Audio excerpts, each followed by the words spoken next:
Assalamualaikum warahmatullahi wabarakatuh. Alhamdulillahi rabbil alamin. Wassalatu wassalamu ala asrofil anbiya'i wal mursalin Sayyidina wa maulana Muhammadin wa ala alihi wa sahbihi ajmain, amma ba'd. Perkenalkan, nama saya Naila Sayyidah Ulayya. Saya dari Prodi Pendidikan Agama Islam semester 3 Fakultas Tarbiyah dan Keguruan Universitas Islam Negeri Sunan Ampel, Surabaya. Di sini saya ingin memenuhi tugas mata kuliah Psikologi Perkembangan. Oleh karena itu, saya akan membahas tentang perkembangan pada masa bayi. Mengenai pembahasan perkembangan pada masa bayi ini, saya akan membahas tentang 4 poin. Yang pertama yakni tentang pengertian perkembangan masa bayi. Yang kedua yakni tentang aspek-aspek yang berkembang pada masa bayi. Yang ketiga tentang masalah-masalah yang ada pada masa bayi. Dan yang terakhir yakni tentang peran lingkungan terhadap perkembangan masa bayi. Langsung saja masuk pada poin yang pertama, yakni tentang pengertian perkembangan masa bayi. Mengenai pengertian perkembangan masa bayi ini biasa disebut sebagai masa dasar. Hal ini karena pada fase ini biasanya banyak terbentuk pola ekspresi, emosi, dan lain sebagainya. Fase ini biasanya terjadi pada tahun kedua setelah bayi dilahirkan.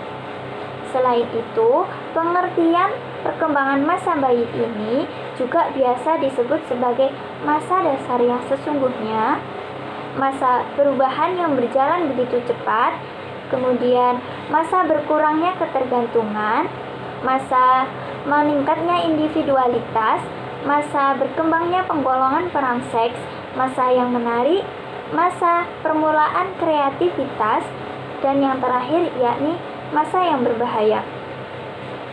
Kemudian pada poin yang kedua yakni tentang aspek-aspek yang berkembang pada masa bayi. Aspek-aspek ini dibagi menjadi 8 golongan. Yang pertama yakni aspek perkembangan fisik, yang kedua aspek perkembangan psikologis, yang ketiga aspek perkembangan motorik, yang keempat aspek perkembangan bicara, yang kelima aspek perkembangan emosi, yang keenam aspek perkembangan kognitif, yang ketujuh aspek perkembangan moral, dan yang kedelapan tentang aspek perkembangan kesadaran beragama. Pada pembahasan aspek yang pertama yakni mengenai perkembangan fisik. Pada aspek ini biasanya bayi mengalami suatu penambahan berat pada kepalanya. Selain itu, bayi juga mengalami penambahan tinggi pada badannya. Namun, pada tahun kedua biasanya bayi mengalami penurunan. Akan tetapi jangan khawatir. Di sisi lain, bayi biasanya juga mengalami perkembangan seperti halnya organ, saraf, kemudian otot, lemak, dan penumbuhan gigi. Kemudian, aspek selanjutnya yakni tentang aspek perkembangan psikologis. Pada aspek perkembangan psikologis pada fase ini, biasanya bayi sudah mulai terbentuk pola-pola fundamentalis dan biasanya bayi telah terbiasa untuk mengenali wajah orang-orang yang ada di sekitarnya.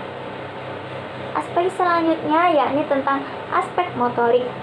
Pada aspek ini biasanya bayi telah bisa merangkak, berjalan, kemudian memainkan benda-benda yang ada di sekitarnya, dan bergerak. Gerak dalam perkembangan motorik pun dibagi menjadi 3. Yakni yang pertama gerak instinktif, kemudian yang kedua yakni gerak refleks, dan yang ketiga yakni gerak spontan atau juga bisa dikatakan sebagai gerak impulsif. Kemudian aspek selanjutnya yakni aspek bicara. Pada aspek bicara fase ini biasanya bayi belum dapat dikatakan mampu berbicara melalui kata-kata. Yang dimaksud di sini ialah bayi saat ini pada fase ini hanya mampu berbicara melalui dengan isyarat. Adapun isyarat yang digunakannya ialah dengan cara gerakan ataupun ekspresi mimik muka. Seperti halnya contoh, si bayi merasakan kelaparan. Oleh karena itu, dia ingin meminta makanan berupa ASI kepada ibunya. Oleh karena itu, bayi berbicara kepada ibunya, "Ibu, aku lapar, aku ingin minum ASI."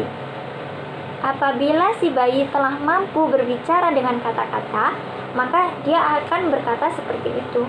Namun, pada fase ini biasanya bayi belum mampu. Oleh karena itu, dia biasanya berbicara dengan gerakan atau ekspresi seperti halnya sedih, kemudian mengeluarkan air mata dan menangis dengan sekencang-kencangnya. Itu merupakan tanda bahwasanya si bayi lapar dan ingin minum ASI dan lain sebagainya. Kemudian aspek selanjutnya yakni aspek emosi.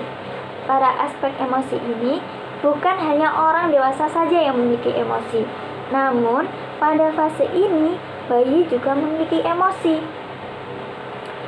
Seperti halnya rasa takut, senang, ingin tahu, sedih, dan lain sebagainya. Langsung saja pada aspek selanjutnya yakni tentang aspek kognitif. Pada aspek kognitif ini biasanya bayi telah memiliki kemampuan. Adapun ciri-ciri kemampuan yang dimaksud dalam kognitif ini ada 3 hal, yakni yang pertama, bayi dapat mengembangkan imitasi, memori, dan berpikir. Kemudian, bayi sudah dapat mempersepsi ketajaman objek. Dan yang ketiga yakni yang awalnya bayi hanya dapat bergerak dengan cara gerakan refleks, pada fase ini bayi telah mampu merubah gerakan refleks tersebut menjadi gerakan yang ia tuju. Menurut Piaget, perkembangan kognitif ini dibagi menjadi 4 tahap. Yang pertama yakni tahap sensori yang terjadi sekitar kurang lebih umur 2 tahun. Yang kedua yakni tahap praoperasional yang terjadi sekitar kurang lebih 2-7 tahun. Dan yang ketiga yakni tahap operasional konkret yang terjadi sekitar kurang lebih 7-11 tahun. Dan yang terakhir yakni tahap operasional formal yang terjadi sekitar 11-15 tahun. Aspek selanjutnya yakni aspek moral. Pada aspek ini, bayi telah dikatakan mampu membedakan mana moral yang baik dan mana yang moral yang buruk. Oleh karena itu, di sini pada fase ini biasanya bayi menirukan kegiatan atau tingkah laku yang dilakukan oleh orang tuanya. Oleh sebab itu, pada fase ini sebaiknya sebagai orang tua kita memberikan moral-moral yang baik kepada anaknya agar si anak juga memiliki moral yang baik. Kemudian aspek yang terakhir yakni tentang aspek kesadaran beragama.